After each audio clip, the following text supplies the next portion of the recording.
ಇನ್ನು ಶಾಸ್ತ್ರಿಗಳೇ, ಮುಂದಿನ ರಾಶಿಗಳಾಗಿರುವ ಕರ್ಕಟಕ, ಸಿಂಹ ಹಾಗೆ ಕನ್ಯಾ ರಾಶಿಗಳ ಫಲಾಫಲ ಇಡೀ ವಾರ ಯಾವ ರೀತಿಯಾಗಿದೆ ಗಮನಿಸ್ತಾ ಹೋಗೋಣ. ಚಂದ್ರ ಮತ್ತು ಬುಧರ ಸಂಚಾರದಿಂದಾಗಿ ಇಡೀ ವಾರ ಹೇಗಿದೆ ಕರ್ಕಟಕದಿಂದ ಮುಂದೆ ಗಮನಿಸ್ತಾ ಹೋಗೋಣ. ಕರ್ಕಟಕ ರಾಶಿಯವರಿಗೆ ಶಶಿಮಂಗಳ ಯೋಗ ಚೆನ್ನಾಗಿದೆ.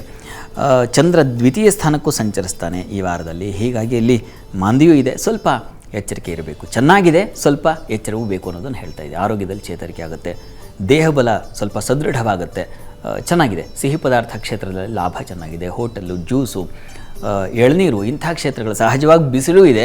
ಚಂದ್ರನ ಪ್ರಭಾವದಿಂದಾಗಿ ಅದರ ಬೆಲೆಯು ಅಂದರೆ ಅದರ ವ್ಯಾಪಾರಿಗಳಿಗೆ ಹೆಚ್ಚಿನ ಅನುಕೂಲವೂ ಆಗ್ತಕ್ಕಂಥ ಒಂದು ಲಕ್ಷಣವನ್ನು ಕಾಣ್ತೀವಿ. ಚೆನ್ನಾಗಿದೆ. ಕರ್ಕಟಕ ರಾಶಿಯವರಿಗೆ ವಾರದ ಆದಿಯಲ್ಲಿ ಹೆಚ್ಚಿನ ಅನುಕೂಲ, ವೃತ್ತಿಯಲ್ಲಿ ಅನುಕೂಲ, ಬುದ್ಧಿಬಲ, ಬುದ್ಧಿ ಚುರುಕಾಗಿರುತ್ತದೆ. ಇದೆಲ್ಲ ತುಂಬ ಚೆನ್ನಾಗಿದೆ.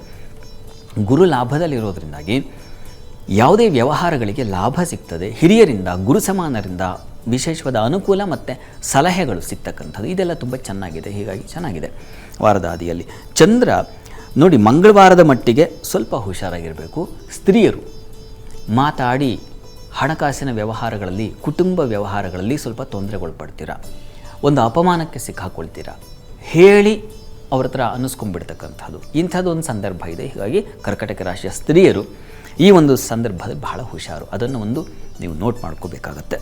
ಇದಾದ ನಂತರದಲ್ಲಿ ವಾರದ ಅಂತ್ಯದಲ್ಲಿ ಕರ್ಕಟಕ ರಾಶಿಯವರಿಗೆ ಗಮನಿಸ್ಕೊಂಡ್ರೆ ಗುರುವಾರದಿಂದ ನಿಮಗೆ ಸ್ವಲ್ಪ ಧೈರ್ಯ, ಸ್ಥೈರ್ಯ ಇವೆಲ್ಲ ಚೆನ್ನಾಗಿದೆ. ಸಹೋದರ ಸಹಕಾರ ಚೆನ್ನಾಗಿದೆ. ವೃತ್ತಿಯಲ್ಲಿ ಅನುಕೂಲ ಕಾಣಲಿಕ್ಕೆ ಅವಕಾಶಗಳಿದ್ದಾವೆ. ಹೆಚ್ಚಿನ ಅನುಕೂಲ ಕಾಣ್ತೀರಾ. ವಿದೇಶ ವಹಿವಾಟಿನ ಅನುಕೂಲ ಇದೆ. ವೃತ್ತಿಯಲ್ಲಿ ಬೌದ್ಧಿಕ ಸ್ವಲ್ಪ ತಕರಾರುಗಳು ಉಂಟಾಗೋ ಸಾಧ್ಯತೆ ಇದೆ. ಕೆಲಸದ ಕಡೆಗಳಲ್ಲಿ ನೀವು ಆಲೋಚನೆ ಮಾಡಿದ್ದು ಸರಿ ಅಂತ ನೀವು, ಅವ್ರು ಹೇಳಿದ್ದ ಸರಿ ಅಂತ ಅವರು, ಹೀಗೆ ಅದೊಂದು ಕ್ಲ್ಯಾಶ್ ಆಗೋ ಸಾಧ್ಯತೆ ಇದೆ. ಸ್ವಲ್ಪ ಹುಷಾರು, ಎಚ್ಚರಿಕೆ ತಗೊಳ್ಳಿ. ನೀವು ಅತಿಯಾಗಿ ಅವಶ್ಯಕತೆ ಇಲ್ಲ ವಾದ ಮಾಡಿಕೊಳ್ಳೋ ಅವಶ್ಯಕತೆ ಇಲ್ಲ. ವಾದ ಅದು ಈ ವಿಕೋಪಕ್ಕೆ ಹೋಗಿಬಿಡುತ್ತೆ. ಹೀಗಾಗಿ ಹುಷಾರು. ಪೌರೋಹಿತ್ಯ, ಇನ್ಯಾವುದೋ ಒಂದು ದೇವಸ್ಥಾನ, ಅರ್ಚಕರು, ಇಂಥವರಿಗೆಲ್ಲ ತುಂಬ ಅನುಕೂಲದ ಲಕ್ಷಣಗಳನ್ನು ಸೂಚಿಸ್ತಾ ಇದೆ. ಹೀಗಾಗಿ ವಾರಾಂತ್ಯದಲ್ಲಿ ಕರ್ಕಟಕ ರಾಶಿಯವರಿಗೆ ತುಂಬ ಚೆನ್ನಾಗಿದೆ.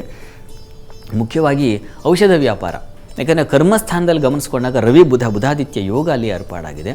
ಸ್ವಲ್ಪ ಮಟ್ಟಿಗೆ ಈ ವೈದ್ಯಕೀಯ ಕ್ಷೇತ್ರದಲ್ಲಿರ್ತಕ್ಕಂಥವರಿಗೆ ತುಂಬ ಚೆನ್ನಾಗಿದೆ.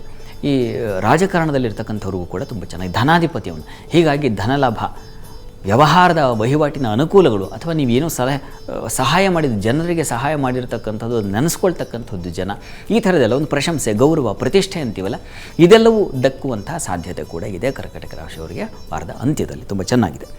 ಪರಿಹಾರ ಏನಪ್ಪ ಅಂತಂದರೆ ನೋಡಿ, ಹೆಸರು ಕಾಳು ದಾನ ಸುಬ್ರಹ್ಮಣ್ಯ ಸನ್ನಿಧಾನಕ್ಕೆ ತಲುಪಿಸಿ, ತುಂಬ ಅನುಕೂಲ ಆಗುತ್ತೆ. ಇದ್ರ ಜೊತೆಗೆ ಸ್ವಲ್ಪ ತೊಗರಿಯನ್ನು ಕೊಡಿ. ತೊಗರಿ ಹಾಗೂ ಹೆಸರು ಕಾಳು ಎರಡನ್ನು ಸುಬ್ರಹ್ಮಣ್ಯ ಸನ್ನಿಧಾನಕ್ಕೆ ಕೊಟ್ಟು ಬಂದರೆ, ಪ್ರತಿ ದಿವಸ ಮಾಡಿದ್ರೆ ಬಹಳನೇ ಒಳ್ಳೆಯದು. ಅದನ್ನು ಮಾಡಿ.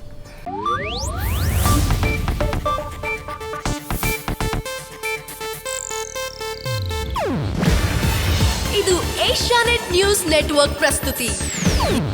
ನೀವು ನೋಡ್ತಿದ್ದೀರಾ ಏಷ್ಯಾನೆಟ್ ಸುವರ್ಣ ನ್ಯೂಸ್.